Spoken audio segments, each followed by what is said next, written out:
সোনাই নগদে গ্রামে স্কুটি দুর্ঘটনায় গুরুতর আহত দুই যুবকের মধ্যে এক যুবক প্রাণ হারালেন।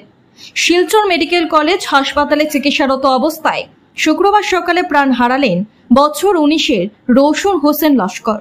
তার মৃত্যুর খবর ছড়িয়ে পড়তেই নগদের গ্রাম এলাকায় শোকের ছায়া নেমে এসেছে। এদিকে শুক্রবার সন্ধ্যে 6:45 নগদে গ্রাম চতুর্থ খণ্ডের মোহাম্মদ দিয়া ঈদগাহে তার নামাজে জানাজা অনুষ্ঠিত হয়। উল্লেখ্য, মঙ্গলবার সন্ধ্যে 5:30টার দিকে কাবুগঞ্জ থেকে নগদে গ্রাম চতুর্থ খণ্ডে তাদের বাড়িতে যাওয়ার পথে দুর্ঘটনাটি সংঘটিত হয়। জানা গিয়েছে, বাড়ির প্রায় নিকটে আরেকটি গাড়ি পাশ দিতে গিয়ে একটি স্পিড ব্রেকারে পার হতে দ্রুত গতিতে স্কুটি নিয়ে নিয়ন্ত্রণ হারিয়ে ছিটকে পড়েন দুজন। এতে গুরুতরভাবে আহত হন দুজনেই।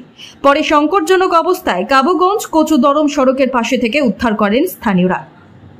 আহতরা হল নগদে গ্রাম চতুর্থ খণ্ডের বাসিন্দা আজিম উদ্দিন লস্করের পুত্র রৌশন হোসেন লস্কর এবং নছির উদ্দিন লস্করের পুত্র Afzal Hossain Laskar. Bureau report, daily Barak. মঙ্গলবারে সন্ধ্যার সময় আমি মসজিদে আসলাম, তো ওই সময় শুনছি একটা অ্যাক্সিডেন্ট হয়েছে। আমার ভাতিজা রৌশন হোসেন লস্কর, তার বয়স হইল গিয়া 19 বছর, আর সঙ্গে তার আরেকটা বন্ধু আসলো, তার নাম হইল গিয়া আফজল হোসেন লস্কর। তো তারা আমি সঙ্গে সঙ্গে খবর পাইয়া সঙ্গে সঙ্গে আমার ফার্মেসির সামনে এখানে আইসি, আইয়া দেখছি তারা অ্যাম্বুলেন্সও ওঠানো হয়েছে। তারপরে আমিও সঙ্গে সঙ্গে অ্যাম্বুলেন্সে উঠেছি। ওঠার পরে অ্যাম্বুলেন্সটি দেখা যায় একটু 1 মিনিট যাওয়ার পরে দেখা যায় পাংচার হয়ে গেছে, চাকা পাংচার হয়ে গেছে। তো এটা জায়গা বন্ধ হয়ে গেল। প্রায় আধা ঘন্টার পরে আরেকটা অ্যাম্বুলেন্স আইলো।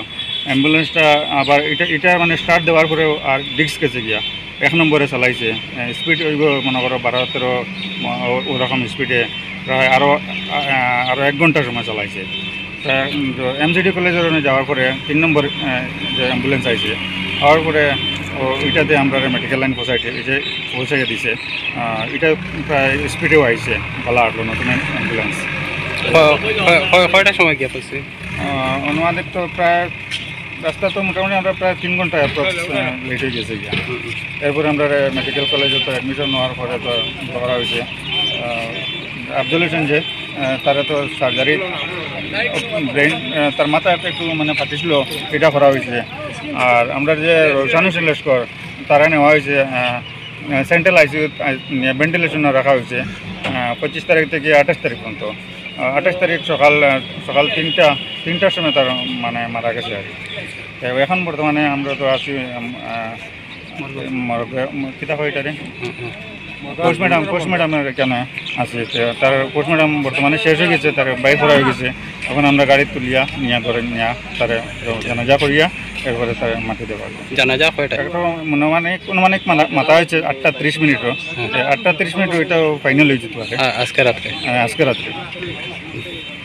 যে গত মঙ্গলবার ঘটনায় মঙ্গলবার যে আজিম ভাই ছেলে যে মর্মান্তিক ঘটনা, আমরা গ্রামের প্রত্যেক মানুষ শোকাহত, আর বর্তমানে আমরা শোকাহত।